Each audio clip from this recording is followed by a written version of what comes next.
విషయం ఏంటంటే మేము ఫస్ట్ మా దృష్టికొచ్చింది ఒక ప్రైవేటు ఒక ఒక వ్యక్తి చైతన్య రెడ్డి అనే ఆమెకు సంబంధించిన 2 ఎకరాల చిల్లర భూమి కబ్జా అయిందని మా మా దృష్టికి ఒకరు తెచ్చిర్రు. హ్మ్. హ్మ్. అయితే మేము వెరిఫై చేసి అసలు ఏంది కథ ఇది అని చూస్తే మొత్తం వెంచర్ 340 acres ఇదంతా కథ ఉంది, ఏంది ఇంత ఘోరంగా ఉందని హ్మ్. వెళ్ళినాం. హ్మ్. వెళ్ళి ఆ సెయిన్ ల్యాండ్స్ అక్కడ ఉన్న దళితులు, ముదిరాజులు అంటే అక్కడ చెరువులు ఉన్నాయి కాబట్టి వాళ్ళు ఎప్పటి అవును. నుంచో కంప్లైంట్ చేసుకుంటూ వస్తున్నారు, మా చెరువు పోతుందో పోతుందో పోతుందో అని. హ్మ్. అక్కడ అక్కడ పోతే గ్రామస్తులే చెప్తారు కొంతమంది పనులు, హ్మ్. అరే హ్మ్. మేమే అన్న ఈ చెరువు అంతా పూడ్చింది అంటే హ్మ్. పని చేయడానికి వస్తారు కదా. అవును. రాత్రి బవళ్ళు పెట్టి టిప్పర్లు విప్పర్లు పెట్టి వాళ్ళతోనే మొత్తం చెరువు గుడిపిచ్చిర్రులే. వాళ్ళతోనే గుడిపించారు. ఆ! అంటే ముదిరాజులు కాదు, వేరే వాళ్ళు హ్మ్. హ్మ్. వేరే వాళ్ళు వచ్చిన వాళ్ళతోనే గుడిపించాడు. హ్మ్. రాత్రి బవళ్ళు టిప్పర్లు జేసీబీలు పెట్టి. హ్మ్. ఇప్పుడు అయితే మేము అక్కడ వెళ్ళిన తర్వాత 150 ఫీట్ల ఫస్ట్ మనకు అక్కడ పోగానే కనబడేది ఏంటంటే ఒక 150 ఫీట్ల రోడ్డు ఉంటది. హ్మ్. దాదాపు 2.5 కిలోమీటర్లు ఉంటుంది. హ్మ్.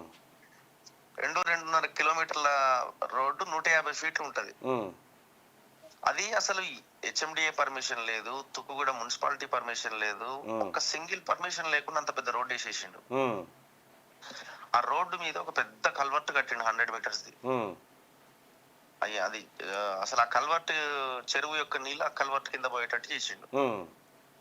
అది వాటర్ యాక్ట్ కి విరుద్ధం. అది ఎట్లా అంత పెద్ద కల్వర్ట్ కడతాడు? హ్మ్. అది హ్మ్. హైడ్రా దాన్ని డెమాలిష్ చేయాలి, అంటే హ్మ్. రోడ్డు డెమాలిష్ చేయాలి. హ్మ్. దాంతో పాటు ఇంకొక చెరువు దాన్ని నింపి పడేసిండు. హ్మ్. వీళ్ళు హైడ్రా వాళ్ళు ఆల్రెడీ ఆ ఇరిగేషన్ కి సంబంధించిన గోవింద్ అనే ఒక ఇంజనీర్ దాని మీద కేసు పెట్టిండు, ఎఫ్ఐఆర్ కూడా అయింది. హ్మ్. దాని మీద నో నో యాక్షన్. ఏదో పోయాడు ఉన్న ప్రీ కాస్ట్ వాళ్ళస్ ఎవరు 2-3 గోలు కొట్టి యువతల పడ్డారు, కథం. మరి ఇన్ని అలిగేషన్స్ ఉన్న తర్వాత ప్రభుత్వం ఏం బిక్తున్నట్టు మరి? ప్రభుత్వం గాడిద పనులతో అవుతున్నది. హ్మ్. అందరు కలిసి ఉన్నారు ఇందులో. ఆ!